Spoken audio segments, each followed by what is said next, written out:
Praise the Lord. आप सभी लोगों को आज बुधवार के दिन में आराध्य यूट्यूब चैनल में आपको स्वागत है। आइए आज प्रभु का संदेश को ध्यान करेंगे। कल के संदेश में यहाँ तक अपन सुने हैं कि तो संदेश से कलीसिया के लोगों को लाभ मिलना है। 5 प्रकार के लाभ। तो उपदेश, ये समझ या सुधर लेना है, धीरजवान रहना है, शांति मिलना है। तो किस प्रकार से? इससे पहले आत्माओं को परख रहना है। सेवक को क्या होना चाहिए? आत्माओं की परख। ये पवित्र आत्मा का दान है। वो दान रहना है पवित्र आत्मा का अभिषेक से। आगे बैठे विश्वास लोगों का हृदय मालूम होना चाहिए। जब भी जिसको जो संदेश की जरूरी है उससे पवित्र आत्मा ने बात करता है। तो वहां तक कल अपन सुने। आज अपना ध्यान विषय है कि पवित्र आत्मा के द्वारा और ठीक रीति से व्याख्या करने के तरीकों से संदेश देने से भी कभी कभी उसमें झूठ शिक्षा निकलता है। ये कैसे हो सकता है? ये ऐसा हो सकता है कि अभी तक बहुत सारे संदेश में, बहुत एपिसोड्स में अपन सुने हैं, व्याख्या करने के तरीकों में अपना बुद्धि की जरूरी भी है। अपना पहला मूल वचन को पहले अपनी बुद्धि से भी सोचना चाहिए, बुद्धि को भी उपयोग करना चाहिए। जब अपन अपनी बुद्धि को उपयोग करते जब शैतान ने इन्वॉल्व होता है, शैतान ने उनके सोच या उनकी योजना उसमें मिलाते हैं, जब झूठ शिक्षा निकलने की संभव है। कैसे? अभी सुनिए। एक एक सेवक का मन एक एक प्रकार के होते हैं। एक एक सेवक का बुद्धि, उनका ज्ञान एक एक प्रकार का होता है। अगर मैं एक मूल वचन को लेकर मैं बुद्धि से उसको व्याख्या कर रहा हूं, वो मेरी दृष्टि में वो सच्चाई होगा, लेकिन आगे बैठे दूसरे सेवक लोगों के वो अच्छा नहीं लगेगा, वो झूठ शिक्षा वैसा लगेगा। क्योंकि एक एक सेवक का मन एक एक तरह के होते, एक एक व्यक्ति का बुद्धि एक एक प्रकार की होती है। तो इसीलिए ये एक नीति वचन है। क्या है? तो जीव को अलग अलग स्वाद, एक एक जीव को एक एक स्वाद, एक एक सिर को एक एक प्रकार की बुद्धि, एक एक सिर को एक एक प्रकार की बुद्धि, एक एक जीव को एक एक प्रकार की स्वाद। उसी प्रकार अपनी मंडली में भी अलग अलग राय होते हैं। प्रथम कोरिन्थियोस की पत्री 11 अध्याय 19 वचन में पौल भक्त ने बता रहे। प्रथम कोरिन्थियोस की पत्री 11 अध्याय 19 वचन को देखिए। 19 वचन में देखो पौलुस ने क्या कर रहे हैं यहाँ पर, सुनिए। क्योंकि विधर्म भी तुम में अवश्य होंगे, इसीलिए कि जो लोग तुम में खरे निकले हैं वे प्रकट हो जाए। ये देखो, विधर्म भी तुम में अवश्य होंगे।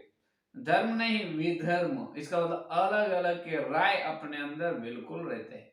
अलग अलग राय अपने अंदर रहते हैं, कंपलसरी, वो जरूरी अपने अंदर रहते हैं। तो इसीलिए आज तक अपन सुने हैं, व्याख्या करते जब अपनी बुद्धि को भी थोड़ा उपयोग करना चाहिए। अपनी बुद्धि को उपयोग करते हैं, व्याख्या करते जब, और जब वचन का सच्चाई, सत्य संदेश ही मिलना है आगे बैठे लोगों को। वो कैसे? अपनी बुद्धि को उपयोग करना है, व्याख्या करने के तरीकों को उपयोग करना है, लेकिन वचन का सच्चाई मिलना है। तो कैसे हो सकता है? जो यही सच है, यही सच्चाई है, यही सत्य संदेश है, यही प्रेरितों की शिक्षा, यही झूठ शिक्षा नहीं, सिर्फ ये अकेला ही सत्य संदेश। ये कैसे बोल सकता है? ये कैसे बोल सकता है? फिर वैसा बोलने की किसी प्रकार का जो वचन पवित्र बाइबल में किसी प्रकार का है क्या?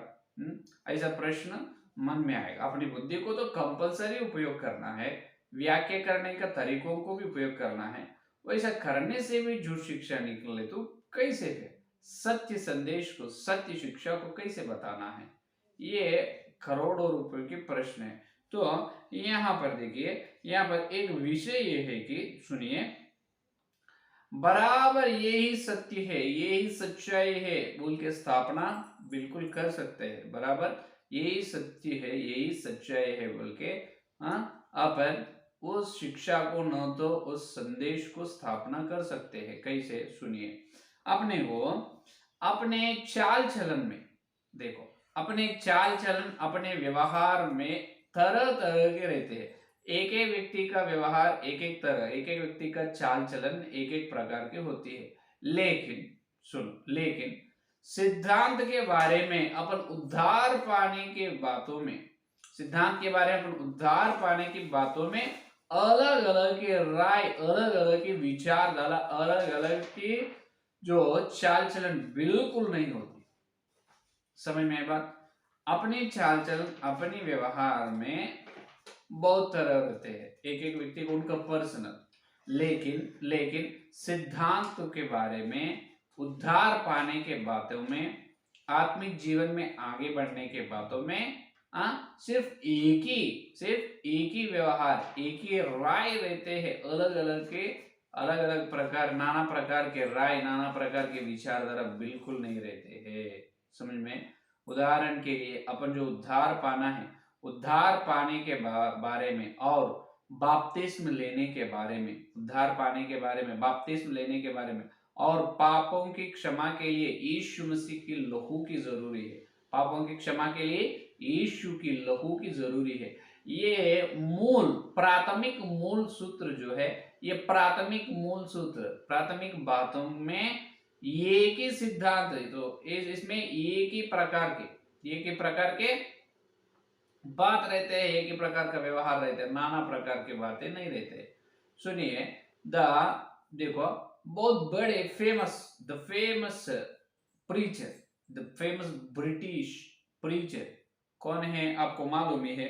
तो उन्होंने चार्ल्स स्पर्जन, बहुत बड़े जो ब्रिटिश का उपदेशक चार्ल्स स्पर्जन जी ने, भक्त चार्ल्स स्पर्जन जी ने यह बताया है कि अपन उद्धार पाते हैं, उद्धार पाने में और आत्मिक जीवन में आगे चलने के जो बातें रहते हैं उसमें एक ही राय रहते हैं, एक ही प्रकार के रहते हैं, अलग अलग प्रकार की नहीं।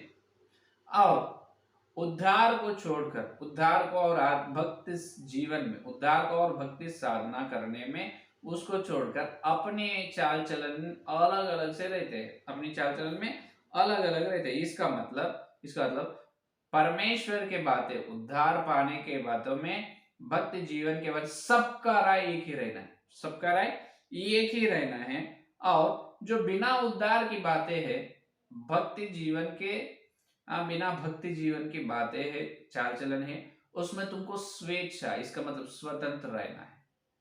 उद्धार पाने के बाद में सबका मन एक ही, सबको राय एक ही राय रहना है। बे उद्धार को छोड़कर और दूसरे बातों में एक एक व्यक्ति को उनको नाना प्रकार के स्वतंत्र रहना है, आजादी रहना है। देखो कितने सुंदर बात है या नहीं?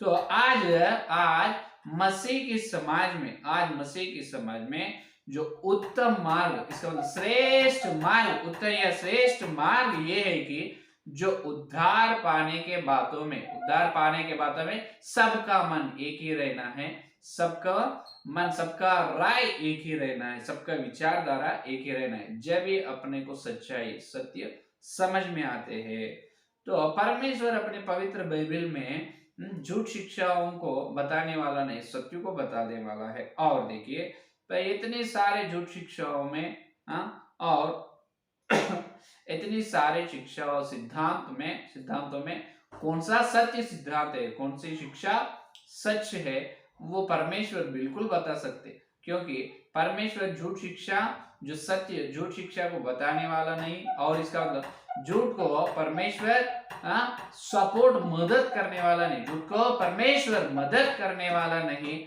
और देखिए पौलुस जी ने कह रहे अपने अंदर विधर्म बिल्कुल होंगे। तो परमेश्वर सामर्थ्य है, बलवंत है, ज्ञानवान है। अपने को सत्य बताने के लिए परमेश्वर सामर्थ्य है, निस्वार्थ नहीं, सामर्थ्य है, शक्तिमान है परमेश्वर।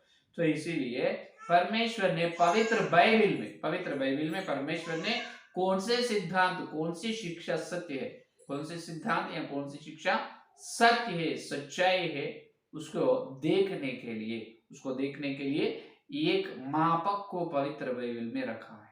हालेलुया। क्या रखा है? एक मापक, मापना है, मेजरमेंट, एक स्केल से क्या करना है? Major, should calculate the length with using of scale. hayam इसका मापक से मापना, एक मापक को पवित्र बाइबल में छिपा रखा है परमेश्वर। हालेलुया, समझ में एक बात। तो एक मापक है, उस मापक के द्वारा कौन से सिद्धांत सत्य है या कौन सी शिक्षा सत्य शिक्षा है, यस वचन का सच्चाई कौन सी है, उस मापक के द्वारा मापना है। मापने से अपने को मालूम होता है। जब एक एक सेवक उनका जो सिद्धांत, उनका शिक्षा जो है उसको सुधार सकते हैं, और विश्वास लोग भी भक्त जीवन में सच्चाई मार्ग में आगे चल सकते हैं। तो वो मापक को पवित्र बाइबल में परमेश्वर छिपा रखा है। उस मापक के द्वारा अपन सत्य सिद्धांत को, वचन का सच्चाई को, वचन का सारांश को अपन बताना है।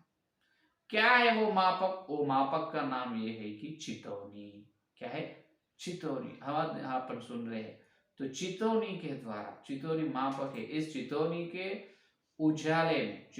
उजाले में जितने भी झूठ शिक्षा होने दो, जितने भी असत्य, इसका मतलब जो बिना सच्चाई की शिक्षा सिद्धांत होने दो, वो पूरा टूट जाते हैं। क्या होते? टूट जाते हैं। जो सत्य है, जो सच्चाई है, वचन का सारांश है, वो बराबर स्थिर रहते हैं। ये चितौनी के उजाला में। तो पवित्र परमेश्वर अपने को चितौनी दी है।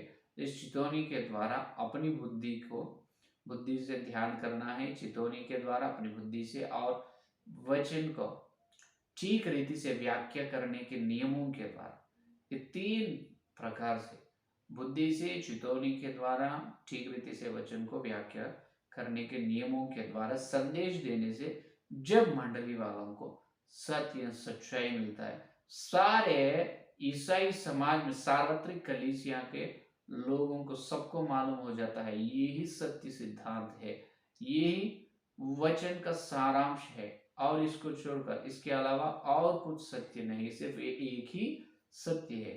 और जब मालूम होता है, समझ में, तो वहां पर बराबर सत्य को देखने के लिए परमेश्वर ने अपने को दिखा रहे हैं। वचन के अंदर एक मापक को छिपा रखा, वो मापक को लेकर मापना चाहिए। मापने से अपने को सत्य समझ में आएंगे, सत्य समझ में, वचन का सारांश समझ में आते। तो सुनिए, इसीलिए जो उद्धार पाने के बारे में, आत्मिक जीवन के बारे में प्राथमिक मूल सूत्र जो है वो नींव है।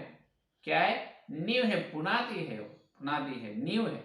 तो उस नींव के बारे में, उस नींव के बातों में सबका मन, सारे विश्वासों, सारे सेवक लोगों का मन एक ही रहना है, सब लोगों का राय एक ही रहना, सबका विचारधारा एक ही। अलग अलग विचारधारा यहाँ पर काम में नहीं आएगा। अगर उद्धार से अलग बात है, उसमें तुम आजादी हो, तुम स्वतंत्र हो, तुम्हारी चाल चलन व्यवहार कैसे भी रह सकते, लेकिन उद्धार पाने के बातों में और आत्मिक जीवन में और कलीसिया विकसित या वृद्धि होने की बातों में एक ही राय रहना है। सबको एक ही राय, सबका मन एक ही रहना है। इसका मतलब उद्धार के बारे में और आत्मिक जीवन के, कलीसिया की वृद्धि के बारे में जो प्राथमिक मूल सूत्र जो है, उसमें अपन एक ही व्यवहार में, एक ही विचारधारा में रहना है, नहीं तो नहीं चलेगा। ये है आज का संदेश। तो ये है परमेश्वर का ज्ञान, ये परमेश्वर का ज्ञान। अपनी बुद्धि का उपयोग करते हैं, ठीक रीति से व्याख्या करने के तरीकों से व्याख्या करते हैं। जब चितौनी के द्वारा और ठीक रीति से व्याख्या करने के नियमों के द्वारा, अपनी बुद्धि के द्वारा, जब अपन वचन का सच्चाई को क्या करते हैं, स्थापना कर सकते हैं, सत्य सिद्धांत को बता सकते हैं। यह है आज का संदेश। तो आइए इस संदेश वाले के लिए प्रार्थना करें। हालेलुया, स्तुति धन्यवाद करते हैं यीशु मसीह। इस प्रभु बुधवार के दिन तुम्हारे पवित्र आत्मा के द्वारा तुम भेजे सत्य संदेश के लिए धन्यवाद करते हैं। हाँ प्रभु, वचन के उजाला में हम कौन से सिद्धांत, कौन सी शिक्षा सत्य है, कैसे मालूम करना है, उसके बारे में हमको बताया। तुम मापक को छिपा रखा है प्रभु, तुमने ये मापक चितौनी के लिए धन्यवाद। चितौनी के उजाला में जो झूठ शिक्षा है वो टूट जाते हैं प्रभु। हाँ प्रभु, तुम्हारी श्रेष्ठ बातों के लिए, तुम्हारी वाणी के लिए धन्यवाद करते हैं। जितने लोग संदेश और सुनने वाले, हर एक के अंदर संदेश फल फला प्रभु, हमारी बुद्धि से और व्याख्या करने के नियमों के द्वारा व्याख्या करते जब वचन को, जब हम चितौनी के द्वारा व्याख्या करने का अनुग्रह, जब भी सत्य सिद्धांत को हम बता सकते हैं, हे प्रभु उस प्रकार के अनुग्रह दे प्रभु। हर संदेश फल फलाओ, यीशु मसीह के नाम से प्रार्थना को मांगते हैं पिता, आमीन। परमेश्वर का प्रेम, मसीहा का अनुग्रह, पवित्र आत्मा की सहभागिता इस दिन लेकर प्रभु आने तक सारे भक्तों को विशेष रूप से चितौनी के अनुसार व्याख्या करने के प्रतिज्ञा की उनको सर्वदा साथ रहेगा। आमीन आमीन आमीन। Praise the lord. धन्यवाद। कल मिलेंगे।